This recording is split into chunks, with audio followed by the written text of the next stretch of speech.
मित्रांनो नमस्कार. काल मी मुलांचे लग्न एक गंभीर समस्या, एक भयावह समस्या असा एक व्हिडिओ केला आहे.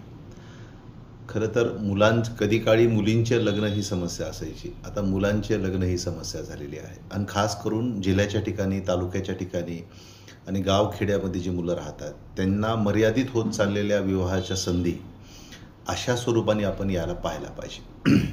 आणि जेव्हा आपण ही समस्या गंभीर आहे अशा पद्धतीची चर्चा करतो तर फक्त समस्या गंभीर आहे म्हणून त्याला कवटाळून आपल्याला चालत नाही. तर त्याची काय कारणं आहेत याचा विचार हा म्हणजे राजधानीपासून ते गावापर्यंत प्रत्येकाने करण्याची गरज आहे. ही वेळ का आली, अशा पद्धतीची परिस्थिती का विकसित होत चाललेली आहे याचा विचार राज्यकर्त्यांनी अतिशय गंभीर्याने केला पाहिजे.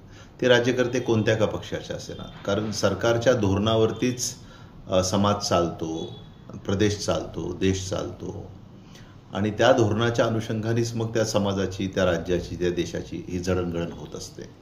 तर ही जी समस्या आहे की वरचेवर मुलींना जिल्ह्याच्या ठिकाणी नकोसं का वाटतंय लग्न करून जायला, तालुक्याच्या ठिकाणी नकोसं का वाटतंय, खेड्यापाड्यांमध्ये लग्न करून जायला नकोसं का वाटतंय, पुणे, मुंबई किंवा तत्सम जी मेट्रो शहर आहेत तिकडंच जावं असं का वाटतंय, याचा विचार अतिशय गांभीर्याने सरकारने केला पाहिजे. याची काही मूलभूत कारणं आहेत. आता जेव्हा मी एक मुलगी म्हणून स्वतःचा विचार करतो, मला लग्न करून एखाद्या गावात जायचं आहे, तर मी माझ्या भविष्याचा विचार त्यावेळेस माझ्या डोक्यामध्ये येणं खूप स्वाभाविक आहे की मी कुठं जाते आहे किंवा कुठं मी पाऊल ठेवते आहे आणि त्या माझ्या पाऊल ठेवण्याचं आणि त्या जाण्याचं भविष्य काय आहे, ते किती सुरक्षित आहे, ते किती आरामदायक आहे, भविष्यामध्ये पुढं माझ्या काय काय घडणार आहे याविषयीचा विचार कुणाच्याही मनामध्ये अतिशय स्वाभाविकपणे येऊन जातो.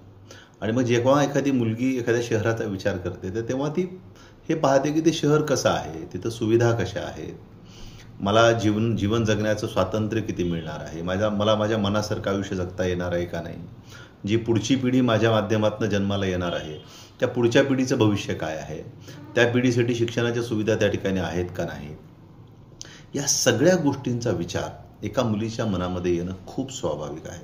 आणि मग या सगळ्या विचारांच्या अनुषंगाने ती मुलगी निर्णय घेते.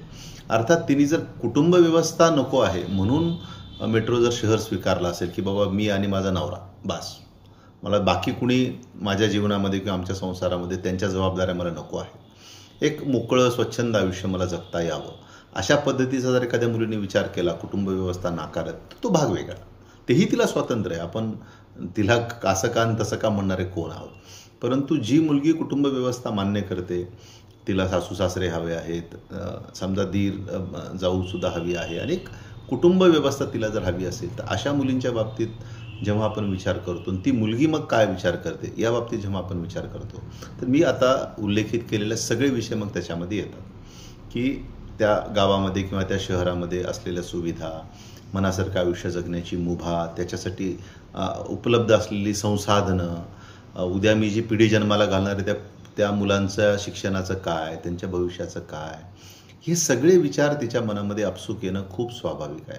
आणि मग ह्या सगळ्या व्यवस्था जिल्ह्याच्या ठिकाणी म्हणा, तालुक्याच्या ठिकाणी म्हणा किंवा खास करून तालुके आणि गावखेडे या ठिकाणी याच्यामधल्या बऱ्याचशा व्यवस्था हा जिल्ह्याच्या ठिकाणी असतात, आपण त्याला काही नाकारण्याचं कारण नाही.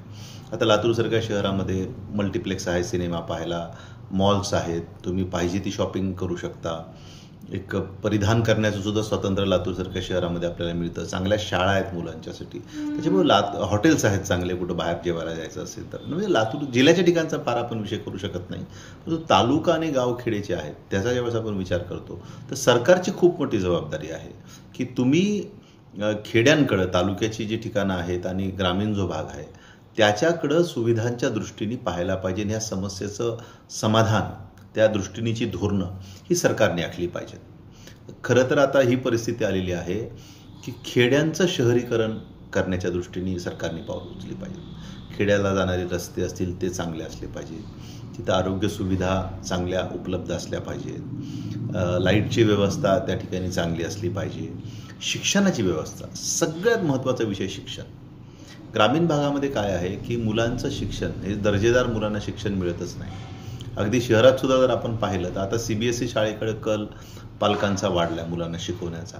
कारण पुढं चालून जे नीट आणि बाकीच्या ज्या स्पर्धा परीक्षेला CETच्या ज्या परीक्षा द्याव्या लागतात त्याच्यासाठी CBSEमधनं 10वीपर्यंत शिक्षण झालं पाहिजे असा कल हा पालकांचा आहे.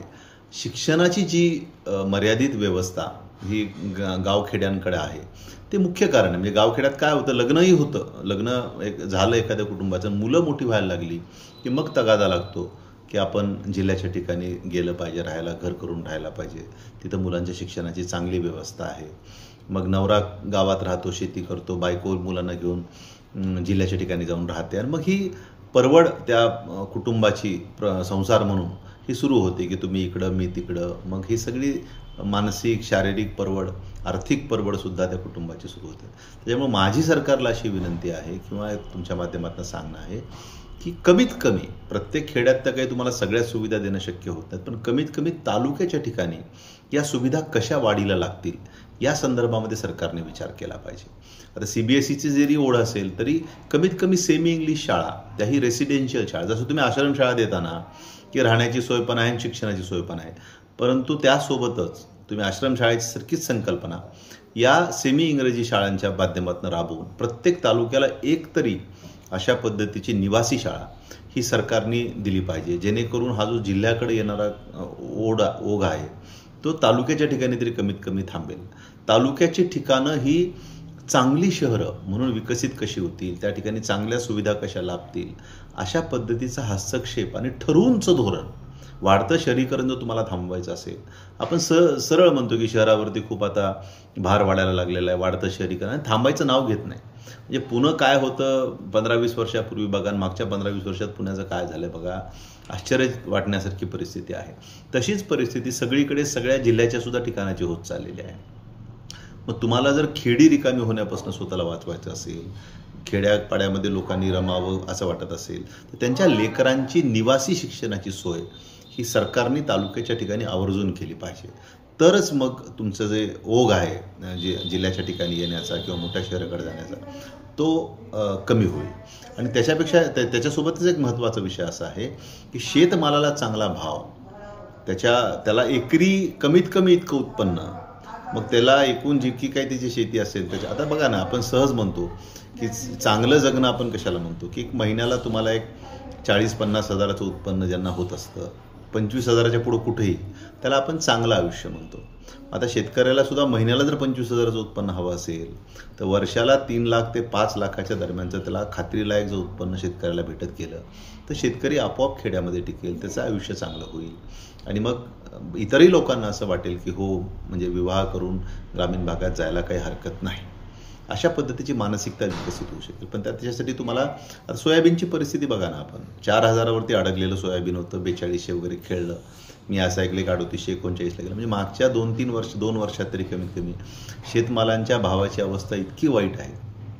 किती ऊस शेती आहे ज्याच्यामुळे हा शेतकरी टिकून आहे. आता दुसऱ्या कुठल्याही पिकांच्या जर शेतमालाच्या भावाचा आपण विचार केला, शेतकरी टिकूच शकत नाही.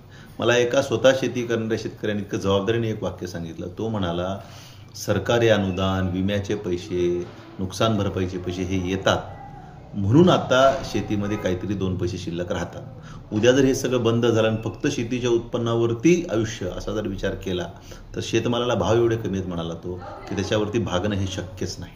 म्हणून ह्या 2 मुख्य समस्या आहेत की मुलांच्या शिक्षणाचं भविष्य, ज्याची की एका आईला चिंता असणं खूप स्वाभाविक आहे, त्याची सोय निवासी सेमी इंग्लिश शाळांच्या माध्यमातून तालुक्याच्या ठिकाणी सरकारने करावी आणि शेतमालाला चांगले भाव द्यावेत. या दोन्हीची जर सोय झाली तर मग उर्वरित ज्या काही असुविधांचा विषय मी आपल्याला करतोय, त्या असुविधा तो व्यक्ती, तो शेतकरी किंवा ते कुटुंब किंवा ते नवरा बायको स्वतःहून स्वतःच्या कमाईतनं दूर करते. पण मूलभूत सुविधा, रस्ते असतील, विजेची उपलब्धता असेल, या तरी गोष्टी कमीत कमी सरकारने ग्रामीण भागामध्ये अतिशय चांगल्या पद्धतीने दिल्या पाहिजेत आणि शेतीला एक प्रतिष्ठा मिळवून दिली पाहिजे. सगळ्यात महत्त्वाचं आहे की मी शेतकऱ्याची बायको आहे, याच्यामध्ये प्रतिष्ठा म्हणून घेण्यासारखं काही वाटत नसावं आणि वाटतही नाही, नसावं असं म्हणण्याचं काही कारण नाही. कारण शेतीला आपणच प्रतिष्ठा देत नाही, आपणच शेतकऱ्याला प्रतिष्ठित म्हणून पाहत नाही. पंजाबच्या शेतकऱ्यांचं जे चित्र आपण पाहतो की ट्रॅक्टरवर बसलेले शेतकरी, गॉगल, जीप, तसं चित्र आपल्या भागातल्या शेतकऱ्यांचं दुर्दैवाने आपल्याला पाहायला मिळत नाही. जे ग्लॅमर पंजाबमधल्या शेतकऱ्यांना आहे ते ग्लॅमर इतर भागातल्या शेतकऱ्यांना, खास करून महाराष्ट्रातल्या शेतकऱ्यांना तर अजिबातच नाही आहे. दक्षिणात्य भागातल्या काही लोकांना, काही शेतकऱ्यांना ते ग्लॅमर आहे. परंतु ते जे ग्लॅमर, ते जे हिरोसारखं आयुष्य आहे जे पंजाबच्या शेतकऱ्यांचं आहे, विशेष करून पंजाब, ते इतरत्र आपल्याला कुठंही आपल्या महाराष्ट्रामध्ये किंवा इतरतल्या भागात आपल्याला पाहायला मिळत नाही. जोपर्यंत शेतीला ते ग्लॅमर येत नाही, ते उत्पन्न त्यांना पदरात पडत नाही, ते पैसे त्यांचे होत नाहीत आणि तसं आयुष्य, एक चांगलं आयुष्य बघा ना, पंजाबमध्ये असे शेत दिसतात, त्यात बांगलेला एक टुमदार बंगला दिसतो, हो, ट्रॅक्टर, जीप, थार गाडी, महिंद्राच्या गाड्या, ह्याच्या गाड्या, त्याच्या गाड्या, भारी वाटतं एकदम बघायला. मग तिथं विवाह करून जायची इच्छा होणं स्वाभाविक आहे. पण आपल्याकडची जर परिस्थिती शेतकऱ्याची पाहिली, फाटका शर्ट, गळ्याला मारलेला गमछा, वाढलेली दाढी, कायमस्वरूपी चेहऱ्यावर एक चिंतेचे भाव, ते जर सगळे आपण चित्र जर आपल्या भागातल्या शेतकऱ्यांचं पाहिलं तर कुणाला लग्न करून त्या घरी जावं असं वाटेल. आणि माझं शेतकऱ्यांनाही म्हणणं आहे की स्वतःच्या कुटुंबाला, जसं मांजरा परिवारातले शेतकरी आहेत ऊस उत्पादक, त्यांना खूप चांगले पैसे होतात आपल्या लातूर जिल्ह्यामध्ये. तरी अशा तरी शेतकऱ्यांनी कमीत कमी आपल्या कुटुंबातल्या महिलांना, कुटुंबाला एक चांगलं प्रतिष्ठेचं आयुष्य द्यावं, तुम्ही छान पद्धतीने आयुष्य जगावं. जोपर्यंत तुम्ही स्वतःची प्रतिष्ठा वाढवत नाहीत, ती निर्माण करत नाहीत आणि टिकवून ठेवत नाहीत, तोपर्यंत तुमच्यासारखं व्हावं असं लोकांना, इतरांना का वाटेल. त्याच्यामुळे आपणच स्वतःची काळजी घेतली पाहिजे, सरकारने ते निश्चित घेतली पाहिजे. मी सांगितलेले 3-4 मुद्दे आहेत की ज्या मुद्द्यांवरती सरकारने धोरण म्हणून काम करणं गरजेचं आहे. पहिला मुद्दा आहे निवासी शाळा, सेमी इंग्लिशमधली, ही प्रत्येक तालुक्याच्या ठिकाणी एक तुम्ही दिली पाहिजे, ज्याच्यामुळे शेतकरी तिथं हॉस्टेलवरती आपला मुलगा ठेवू शकेल, तो गावात ते नवरा बायको व्यवस्थित राहू शकतील. दुसरा माझा मुद्दा होता की शेतमालाला चांगले भाव दिले पाहिजे, ज्याच्याकडून चांगलं अर्थार्जन, कमीत कमी शेतकऱ्याला महिन्याला 25,000च्या पुढं कुठंही उत्पन्न झालं पाहिजे, तरच त्याला चांगलं आयुष्य जगता येईल. आणि मूलभूत सुविधा खेड्यांमध्ये, रस्ते असतील किंवा विजेचे जे प्रश्न असतील ते असतील, हे सगळ्या गोष्टी, आणि अजूनही काही ज्या गोष्टी असतात आरोग्याच्या व्यवस्था वगैरे, त्या सरकारने चांगल्या सक्षम केल्या पाहिजेत.